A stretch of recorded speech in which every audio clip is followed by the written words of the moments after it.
Hey everybody, this is Deb with Truthification Chronicles, and I sat through this whole hearing. I didn't get a chance to listen to it when it was originally on, which was really good because then I could speed up and didn't have to listen to everything regular speed.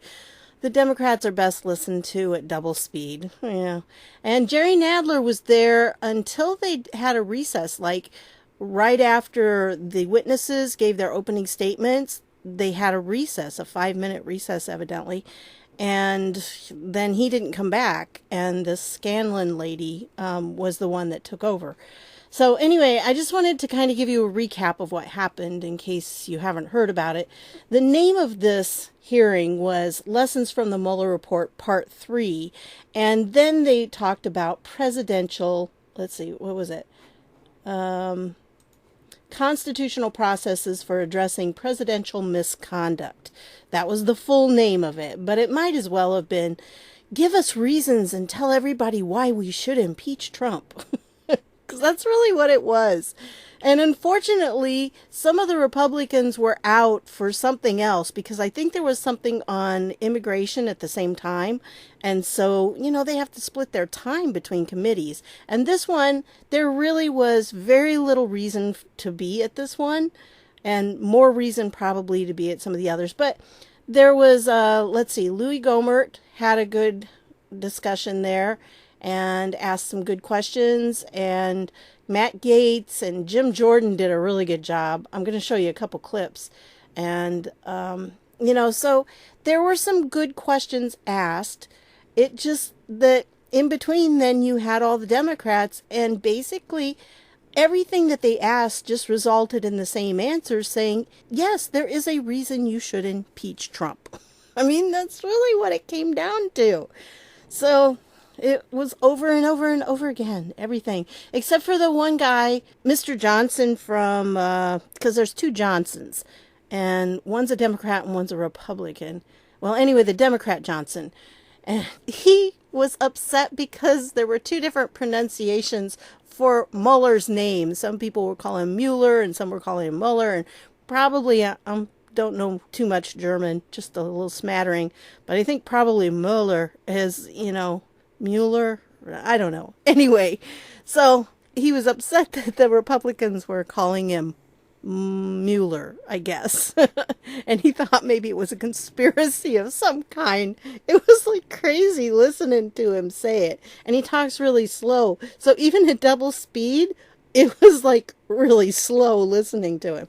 Anyway, this started out, of course, with Nadler and his opening statement, which made some comments that I just didn't think were very valid. And then it went to Doug Collins here, and he gave his opening statement. And basically his opening statement was, are you putting me back in a history class? Why? Because I already know that Congress has the power to impeach the president. Why are we going through this? Because that's the recourse Congress has if something, if the president's doing something he shouldn't be doing. They can impeach him. That's what they can do. So, I agree with him. He was obviously frustrated when he was talking. It was not, he didn't even have like a written statement. He just winged it.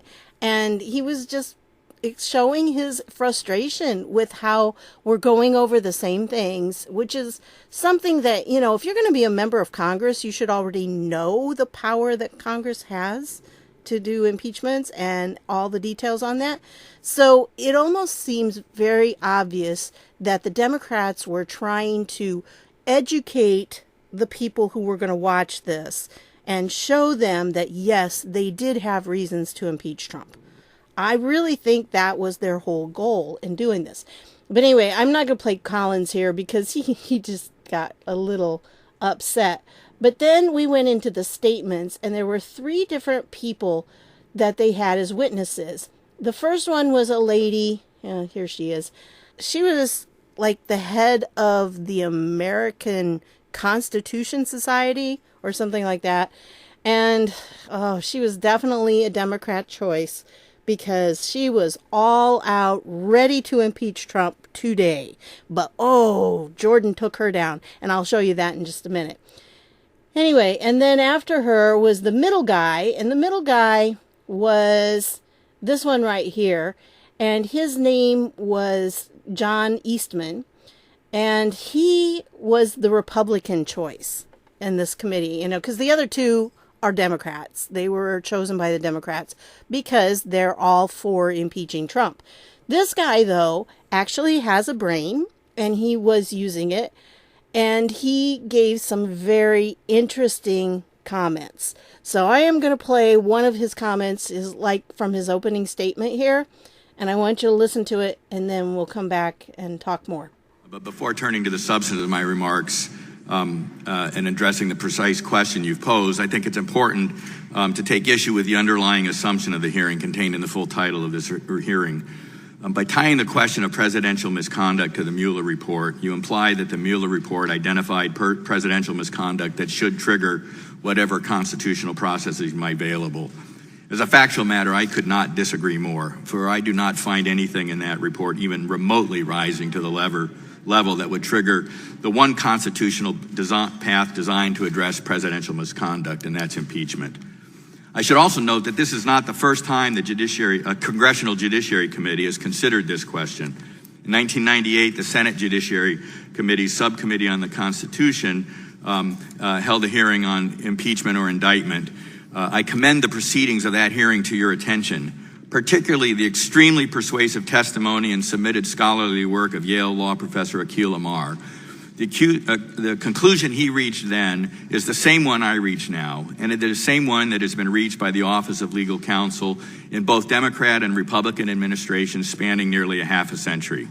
Because of the unique role the Constitution assigns to the office of president, a sitting president cannot be indicted. That does not place the president above the law, as some have claimed, but it does recognize that the sole remedy envisioned by the Constitution for illegal conduct by a president while he is president is the impeachment process outlined in Article 1, Section 3. As Professor Omar so aptly put it, the grand jury in such a case is the House, the indictment is the articles of impeachment, and the Senate is the petit jury. I won't go through the conclusions of those two OLC reports other than to very quickly summarize them. The notion that the president can be himself a criminal defendant in a federal prosecution would put him on both sides of the criminal prosecution. He is, after all, the chief executive of the nation, responsible for the prosecutorial function of the federal government. It's also true that he has unique official duties that no one else in the government has, most of which, as the OLC report in 2000 under the Clinton administration acknowledged, most of which cannot be exercised by anybody else. That strongly counseled them, both OLCs, to conclude that the president could not only not be tried or incarcerated if convicted, but not even indicted, because it would amount to such a fundamental intrusion on his executive duties and therefore impact greatly the entire nation. But there's a third thing that the OLC report in 2000 offered that I think is even more dispositive.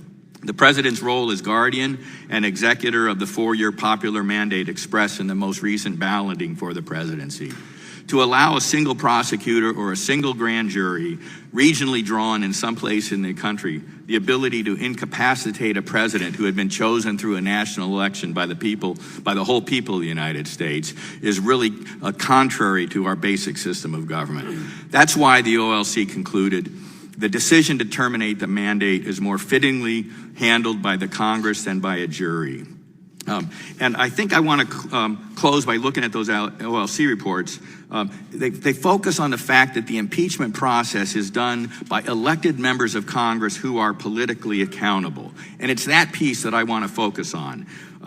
Because if there is indeed anything in the Mueller report that rises to the level of treason, bribery, or other high crimes and misdemeanors, then the members of this body will likely be held accountable politically if the House does not initiate impeachment proceedings.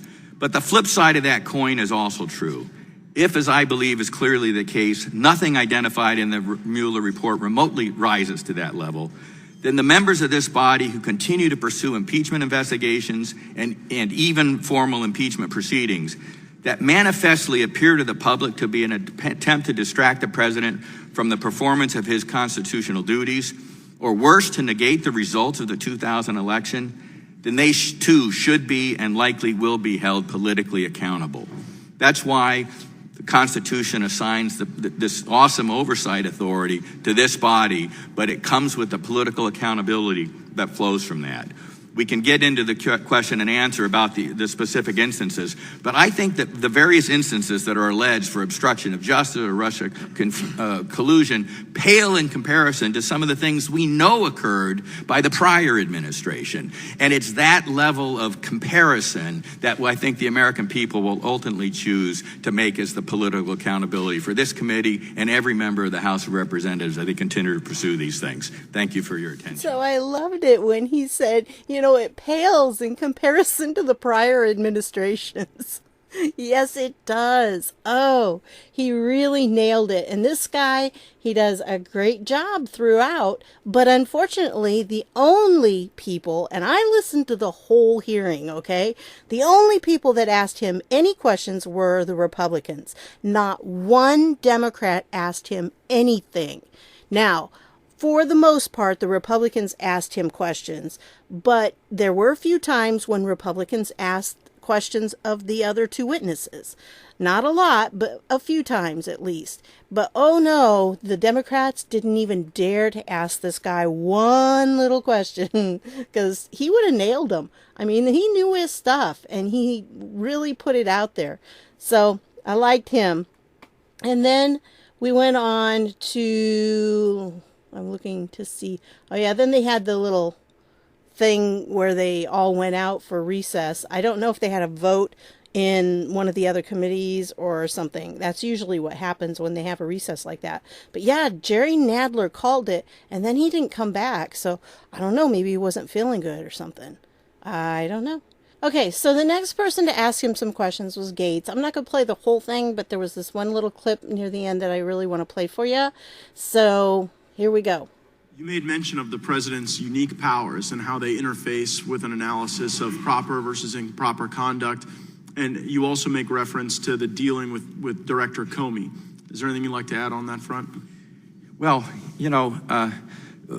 something that Chairman Nadler said in his opening that I disagree with, and I think is important to get out here. One of the pieces of legislation that is being considered is to expose White House communications with the Department of Justice to identify whether the president is having any role in prosecutorial decisions. I think that idea fundamentally misunderstands the nature of Article 2 of the Constitution, which says the executive power, all of it, is vested in the President of the United States.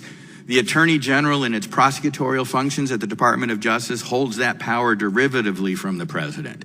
The FBI in its investigative power holds that power derivatively from the President. The notion that the President can't be the one to make the prosecutorial or the investigative decisions is to completely undermine that core aspect of Article 2. And so I think that idea is just simply misguided. Now, if the President decided that Director Comey, and I outline in my testimony why I think both sides of the political aisle in Congress were upset enough with Mr. Comey to have warranted removing him long before the president did, but the president had that authority himself, and I don't think that exercising an authority that he constitutionally has rises to the level of obstruction of justice. So yeah, I like the way here that he, contradicted what Nadler said in his opening statement, and that he pointed out that the president is the executive branch. I mean, everyone in the executive branch gets their power from the president. So the idea that the president is overstepping his boundaries when he talks to somebody in the Department of Justice, it's ludicrous because that's who, he's the head of it. So I really liked what he had to say here. And then we go on to, well, after that was Sheila Jackson Lee, and oh yeah, I can't get past her fast enough. Let's see who's next. Come on. Oh, Louis Gohmert. I did not pick out any of Louis Gohmert's at this time because, he did a good job, but there wasn't really anything that I found that was new from what Eastman had said before. Oh, and here's the bozo that was talking, Mr. Johnson from Georgia. Oh, jeez. Yes, it's a conspiracy that they're mispronouncing Mueller. I mean, it was crazy. Oh, anyway, and then we go on to... Yeah, actually, before the Johnson guy, I missed this, but Mr. McLintock did a really good job, too. And mostly, they just gave the guy an opening to this Eastman guy, an opening so he could actually tell the reality instead of listening to the two people on each end that were just spouting stuff that was, impeach Trump, impeach Trump. Yeah. So let me play this one for you. Dr. Eastman, the more that comes out on the Mueller report, the more I become concerned that it appears to me that they couldn't make a legal case against the president, so they decided instead to try to make a political case, and they did so by seriously misrepresenting the evidence that they had. You have a few examples. The John Dowd conversation. The president's lawyer calls Robert Kellner, Michael Flynn's lawyer. The Mueller report quotes only a small portion of the conversation that leaves the impression that Dowd's trying to influence testimony. It deliberately omitted a very large part of the conversation where Dowd made it absolutely crystal clear that was not what he was suggesting. Another example, Konstantin Kalemnik is repeatedly referenced as a Russian government operative in his interactions with Paul Manafort. What Mueller knew, but failed to mention in his report, was that Kalemnik was in fact a U.S. intelligence asset. There was an article just published in the Federalist. It notes the recent developments in the Concord case. That involves the Internet Research Agency, the Internet troll farm at the center of the Russian government interference narrative. The judge in that case asked prosecutors to address also the specific tie to the Russian government. And the DOJ responded, the report doesn't say that. It was that next day that Mueller held his press conference where he walked back the linkage that he had made between the Russian government and the internet troll farms. So, and I have to tell you, having reviewed some of the material behind the report, I'm concerned that this report seriously misrepresents the supporting evidence that it's supposed to be based upon. So I'd like to hear your opinion of the nature of the report itself, and what does it say of the integrity of the report if exculpatory evidence was deliberately omitted from that report? Congressman McLintock, we've seen a number of stories about the political biases of the members of Mr. Mueller's team that have occupied our nation's attention for some time now. And I think one of the allegations that the president attempted to obstruct judges was his alleged direction to White House counsel Don McCain to notify Deputy Attorney General Rod Rosenstein to fire Mueller because of his alleged conflict of interest. And I think this is critical, and I think it may well full explain why we don't have in that report some of the triggering events that led to the report that any competent investigation would have explored. And Department of Justice guidelines specifically say that people ought not to be leading an investigation when they have close personal relationships with targets or key witnesses of the investigation or with an organization of the investigation. And Mr. Mueller had both. He had very close personal relationships with FBI Director Comey, whose own leak of information to the New York Times is what triggered the appointment of Mr. Mueller in the first place, and who was a key witness in one of the allegations against the president about, can you see your way to letting the case drop against Mr. Flynn? He's suffered enough. He had a close relationship with Mr. Rosenstein, who was a signer on one of the FISA warrants that triggered the whole Russia collusion story in the first place. Those things alone ought to have forced Mr. Mueller to recuse himself because they are conflicts of interest that would have not led to his appointment under Department of Justice guidelines in the first place. For the president, as the top national executive, to raise the question about those conflicts is not obstruction of justice, it's doing his job. If he had said, because of that conflict, we're going to shut down the whole investigation because I don't like it going after me, then you might have had obstruction of justice, but that's that's not what we have here. And the perpetuation of this myth is rising to the level of farce, and it is distracting not only the president and the country domestically, but on the world stage. In fact, we are perilously close to the ongoing proceedings here rising to this very same level. That is why the Department of Justice has over a half a century twice concluded the president ought not to be indicted while he's in office. They recognize that the impeachment proceeding is a necessary evil that would suffer those consequences, but on things that are much more grave than we have at issue here. Is it fair to say that this report was corrupted both by personal relationships and by political biases? When you see the things that are omitted from it, that's the conclusion that one has to go. So far, just the tip of the iceberg. They're dribbling out all the time. And I think when Mr. Horowitz's full IG report comes out on the origins of this thing, I think we're going to be shocked to learn how much more there is. Thank you. Okay, and then after this one, because, they have some really good things that they're letting this guy say, and he keeps making wonderful points all the way through. Now, let me come down here. Then we had like a whole series of the Democrats, like one after another after another. I think there were 3 or 4 of them in a row. I was like, oh, please make them stop. Then we got down to Jim Jordan. He's down here. Well, we had, there's this one lady who is a Republican. She asked some questions, but again, mostly she said, I was in the other room and I really don't know. Is there something you'd like to say? And you haven't had a chance to say. So that's pretty much how she used her time. And he just reiterated the same stuff. Okay. Then we get down to Jim Jordan, and he basically took on the lady who was on the panel because she had written an op-ed, and it came out before the Mueller report did. And she said, basically, I think the headline said something like, you don't need to read the Mueller report, because she said, we already know what's going to say. He's guilty because we already know that for a fact. And Jim Jordan's like, how'd you know it? So let me play the clip for you, and then I'll come back and finish up here. Chairman, here's what's interesting. We have a witness today who, before the Mueller report was out, said, we already know the president's guilty.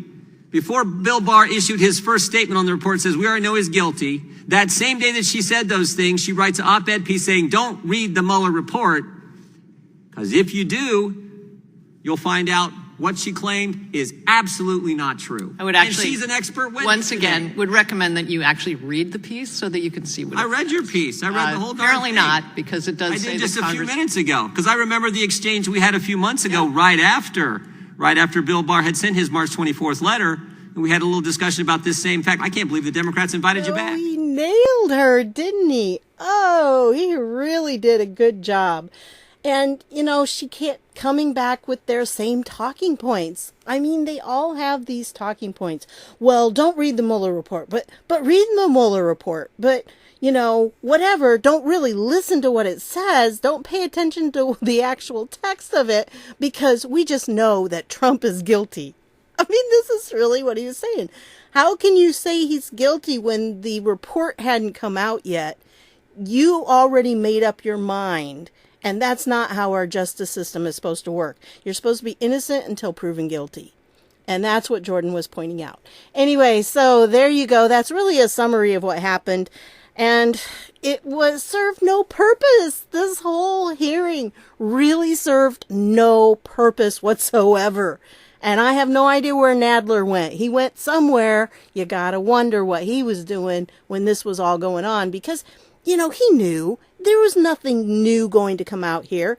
The only reason they're doing this is totally for show, because they wanted to have the American people indoctrinated by these 2 expert witnesses of theirs. Yeah, and they picked them out. They handpicked these witnesses. They don't just go, let's see, this sounds like a good person, that sounds like a good person. It's like, no, who's going to support our impeach Trump narrative? Those are the people we want. Yeah, let's get those. And then, of course, the Republicans do get to suggest one person. And, it just is such a circus going on.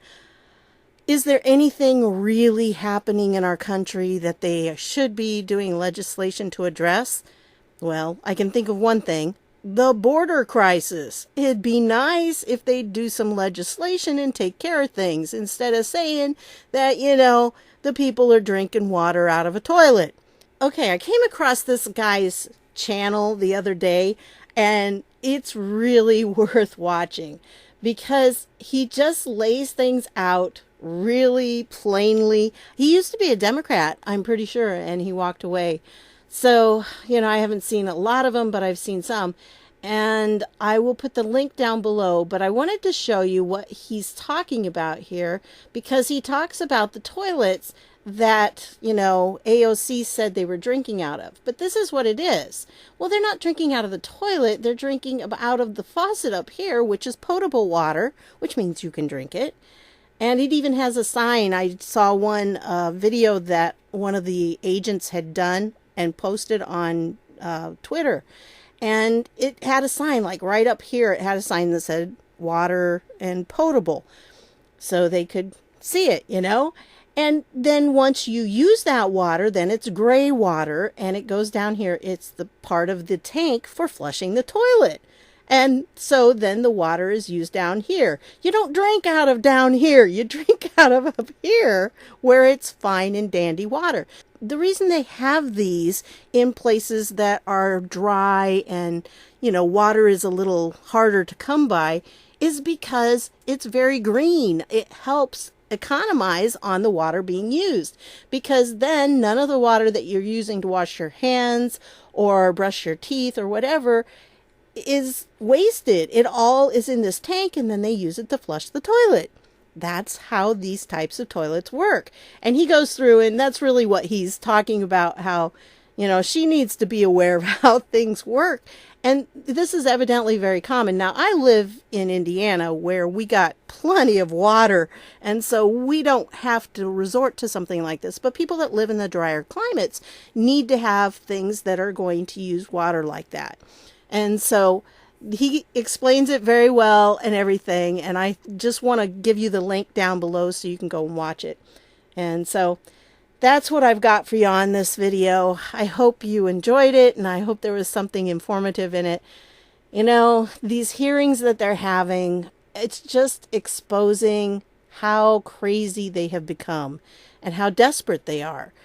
But it's not something that some people are going to see because I watched the comments. It had a live chat going on while I was watching the video. And I'm really surprised at how many people are just sucked in by all the lies they've heard from the mainstream media. I shouldn't be surprised, but there are a lot of people out there who have really been deceived, and they don't know that they're deceived. And I spent some time on Twitter, especially on Trump's feed earlier today. And it's like, wow, these people have this blind hatred for him. And it's all based on lies. Amazing. It just, how can we have gotten to the point where our media is so powerful that they can deceive so many people? So that's what I wanted to share with you. And, it's been kind of a weird day looking through things and listening to that kind of stuff going on. But it's important for us to know what's happening in our different committees. And that was the House Judiciary today. Oh, and if you get a chance, if you've subscribed to me, you might want to check to make sure you're still subscribed because, YouTube has really been taking away my subscribers. I mean, I've lost probably about 150 in the last 28 days. A net. I mean, I have had a negative growth of 150. So it's not been fun. And whenever they do the big D to my videos, then I end up losing a lot more people in big chunks. And I don't think it's people actually unsubscribing. I mean, sure, there are some, but I just don't think that's reality. I think it's being artificially done. So anyway, I wanted to just point that out to you. And don't forget my t-shirts. I do have some t-shirt designs. I'm working on more, but it'll take me a little while to get those done. So anyway, I want to thank you for stopping by, and I'll see y'all later.